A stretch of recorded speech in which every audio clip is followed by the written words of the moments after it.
Ibana, habari kubwa huko katika mtandao wa Instagram.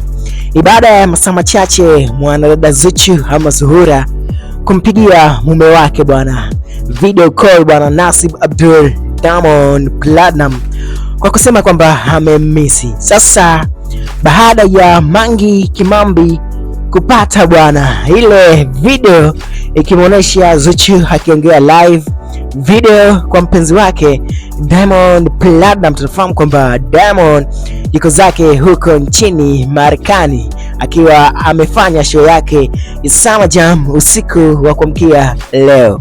Sasa baada ya video call ile ya Zuchu kwenda kwa Diamond Platnumz, Mangi Kimambi, mwanadada wa nguvu ama malkia wa nguvu, huyu mtoa ubuyu maarufu kutokea hapa Tanzania, ameonekana bwana kumcheka na kumziaki Zuchu kwa kile ambacho yeye amekionyesha kwa ishara kama ya upendo kwa Diamond Platnumz kwa kumisi, kwani ameondoka siku nyingi kutokea hapa Tanzania.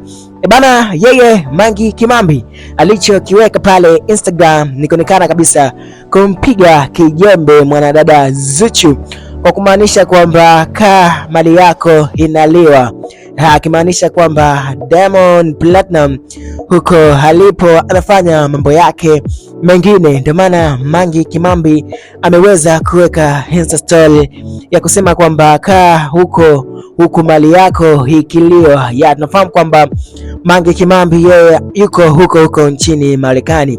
Kwa hiyo Mangi Kimambi inaonekana kuna baadhi ya information ambazo Diamond anazifanya huko Marekani yeye hanazo. Kwa hiyo tu ameweza kumpiga kijembe Zuchu kwa kumwambia kwamba huku mali yako inaliwa, na mwishoni akamalizia na emoji akicheka.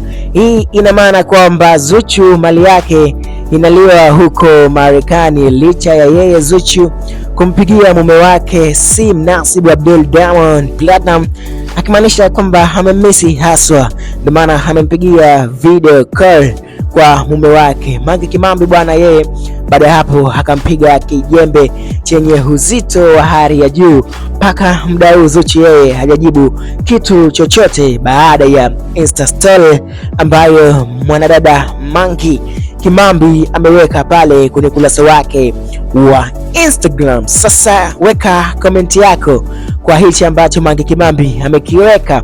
Mangi Kimambi ni kweli anajua vitu ambavyo vinaendelea huko nchini Marekani? Weka komenti yako. Mimi naitwa Bimswat na hii The King Zion TV. Paka pale baadaye kwa habari za kimwendelezo kama hizi.